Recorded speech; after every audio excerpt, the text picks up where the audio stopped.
Notre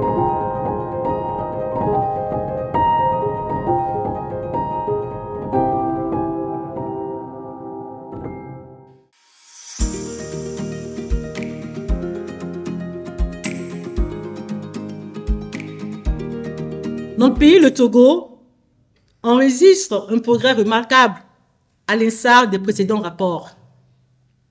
En effet, l'indice de développement humain du pays est passé de 0,539 en 2021-2022 à 0,547 en 2023-2024. En conséquence, le Togo est classé pour la 5e année consécutive, premier dans l'espace UMOA et 4e dans la CEDEAO, après le Cap-Vert, le Ghana, le Nigeria. C'est dire tout simplement, mesdames et messieurs, que notre pays, sous le leadership du chef de l'État, a fait clairement le choix d'un développement centré sur l'humain. Ces progrès sont le fruit de la performance économique portée particulièrement par la résilience de notre pays grâce aux réformes audacieuses entreprises par le gouvernement, contribuant ainsi à l'amélioration substantielle de la qualité de vie de nos populations. Il convient de relever que depuis quelques années, l'indice de développement du Togo est en perpétuelle évolution, preuve des efforts d'investissement du gouvernement dans les secteurs sociaux.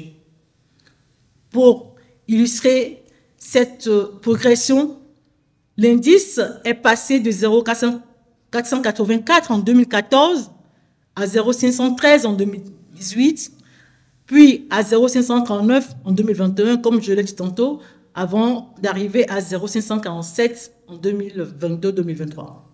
Soit une progression de 13% entre 2014 et 2023, ce qui n'est pas négligeable. Avec cette belle performance, le Togo est en bonne voie pour franchir le seuil de la catégorie de développement humain moyen, ce seuil qui s'établit à 0,550. Ça veut dire qu'on est pratiquement proche. Okay? Et je crois que le credo du gouvernement, c'est vraiment passer dans ce groupe de pays à revenu moyen. En effet, le revenu national brut par habitant a connu une nette progression, passant de 2167 $ US en 2021 à 2214 $ US en 2023-2024. Quant à l'espérance de vie à la naissance, elle s'est établie à 61,6 ans en 2023-2024. Des performances qui s'expliquent par des initiatives prises par des plus hautes autorités visant à capitaliser sur les potentialités de notre jeunesse, marquées par des résultats significatifs en matière de formation, d'accompagnement financier et technique et de facilitation de l'accès au marché. En outre, des efforts louables ont été faits en matière d'inclusion des femmes dans l'optique de faire d'elles de véritables chefs d'entreprise, contribuant ainsi à leur autonomisation et leur participation à l'économie nationale. S'agissant des questions de paix et de sécurité, on dénote les appels répétés du chef de l'État pour une synergie d'action en vue de garantir une paix durable dans notre sous-région et par ricochet sur le continent africain. Et toutes ces initiatives, mesdames et messieurs, sont aujourd'hui couronnées par des programmes et des projets stratégiques en faveur du changement climatique en vue de promouvoir l'énergie verte et d'assurer une sécurité alimentaire à nos populations.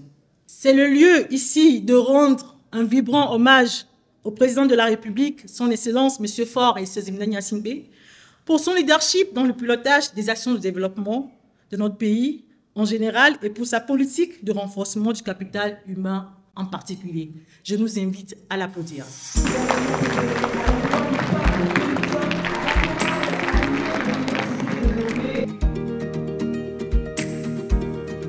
Le Togo a poursuivi des réformes économiques en faveur de l'amélioration du climat des affaires et de la mise en œuvre de politiques publiques orientées vers le développement inclusif. Je suis convaincu que ce rapport sera une ressource précieuse pour les décideurs et les acteurs du développement pour façonner un avenir plus inclusif, plus durable et plus prospère pour tous.